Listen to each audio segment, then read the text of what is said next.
Ramon Cujuí, não tem como não começar com você. Ramon Cujuí, uma coisa eu concordo ali com o senador Rogério, né, Carvalho, porque é o seguinte, se mataram, para mim, poderia matar o CPF, não o CNPJ.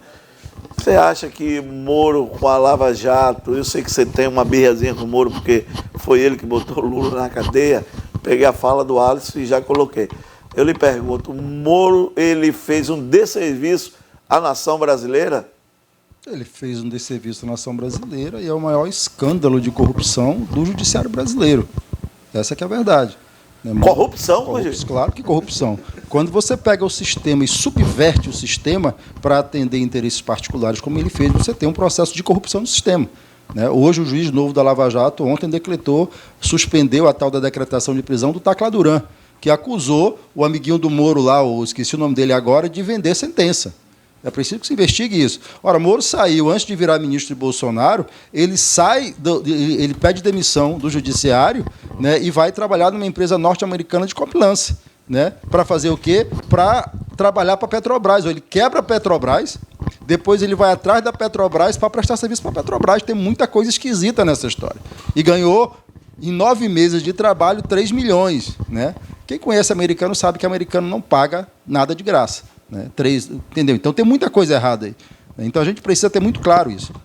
Sem contar o desmanche que foi feito da indústria nacional.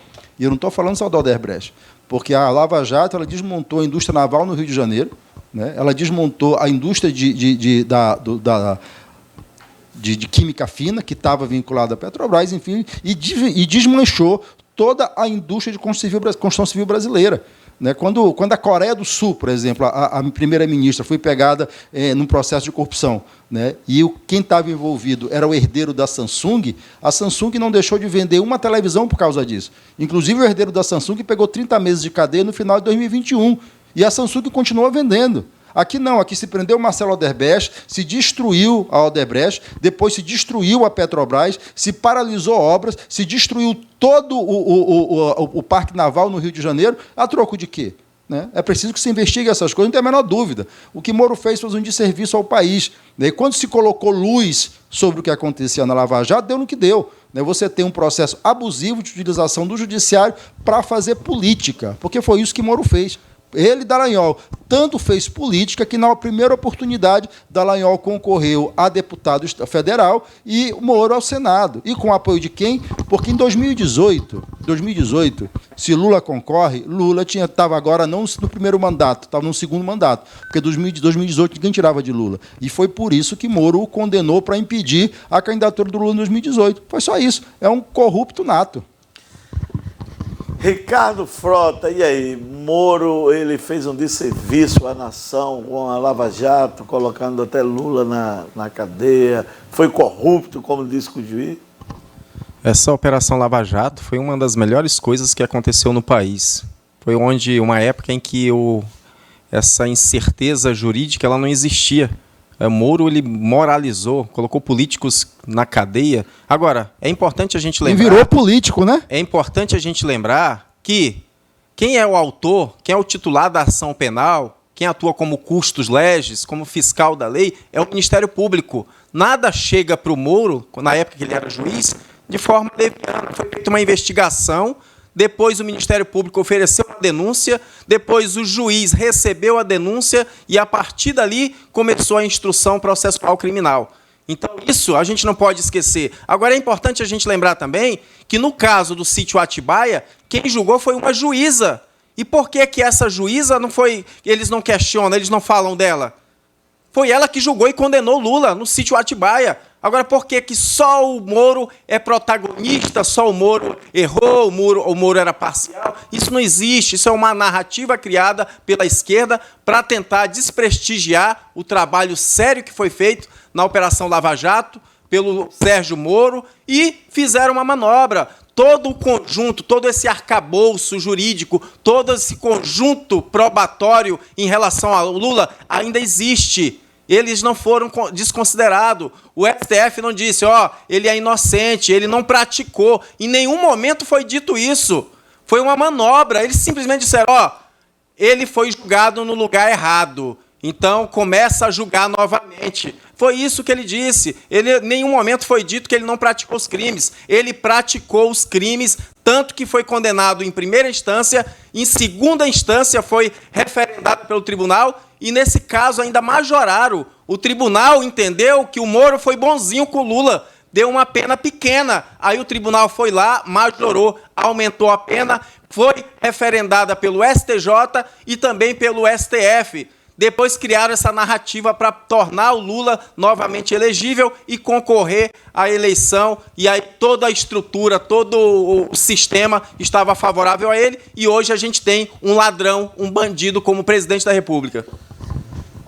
Ricardo, eu não, na parte final, eu respeito todo o seu comentário, mas eu respeito, eu já falei, eu critico as políticas do governo, mas assim, eu vou sempre respeitar, isso é eu, Ricardo, a autoridade e a história do Lula. Lula tem história.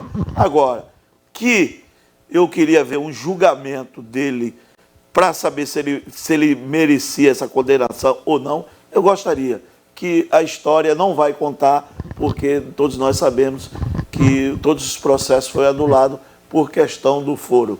Mas eu respeito, Ricardo, eu já falei e digo sempre que Lula tem uma história do Brasil, tem. Tanto é que é presidente da República. O cara sair da cadeia e ser presidente da República não é. Eu nunca, assim, eu critico, entendeu, o governo, como está conduzindo a política, a pauta econômica, mas nessa pauta eu não... Mas sempre vou respeitar aquilo que você aí coloca na sua opinião, porque a opinião eu tenho e você tem. Mas vamos aqui. Alisson, você acha que Moro fez um desserviço à nação brasileira e ali no debate ali, e ele se sentiu até... ele não vai ter vida fácil no Senado, não, mas... Eu queria que você comentasse sobre aquele bate-bola do Rogério Carvalho com o Moro. Então, eu acho que o Moro, como você falou, não vai ter vida fácil no Congresso Nacional. E eu acho que o Moro não fez um desserviço, não. O Moro, ele trouxe à luz tudo o que estava acontecendo e que aconteceu no passado. Ele trouxe à vista das pessoas. O Moro fez um papel muito importante de trazer a sociedade para discutir a corrupção e a política nesse país. Para as pessoas começarem a falar, peraí, o que está acontecendo? Será que a política é isso? É o toma lá da cá? Entendeu? Então, assim, eu acho que o Moro fez um papel muito importante. E, assim, eu acho que o papel mais... O desserviço à população, quem está fazendo é o STF. Porque, por um erro crasso... De foro, simplesmente por isso, falar que o Lula não podia ter sido... Cara, nitidamente foi uma decisão política para poder para uma manobra jurídica, para tornar o Lula elegível. E eu ainda tenho uma teoria maior, que eu acho que isso era um plano desde o início do Bolsonaro, que era ter como inimigo o Lula numas eleições.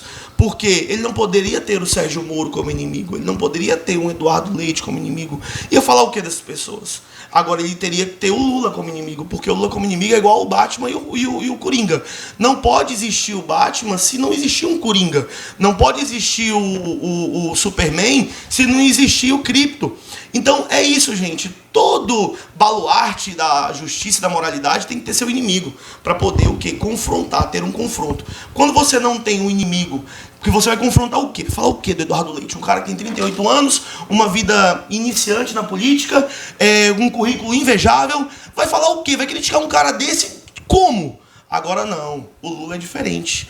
O Lula, eu tenho todos os processos, eu tenho todos... E você vê o discurso dos filhos dele. Que tomara mesmo que solte o Lula, entendeu? Porque a gente vai massacrar ele nas urnas. Aí o live do Bolsonaro. Tomara mesmo que solte o Lula, que torne ele elegível. Então, são erros. E aí o Bolsonaro ainda vai e me coloca, já falei isso aqui no programa, me indica o Cássio Nunes Marques, na segunda vaga dele do STF, que foi o cara que deu o voto de desempate para poder tornar o Lula elegível. Não, foi a questão de desarquivar o processo. Foi também. Desarquivar, ele fez isso. Foi.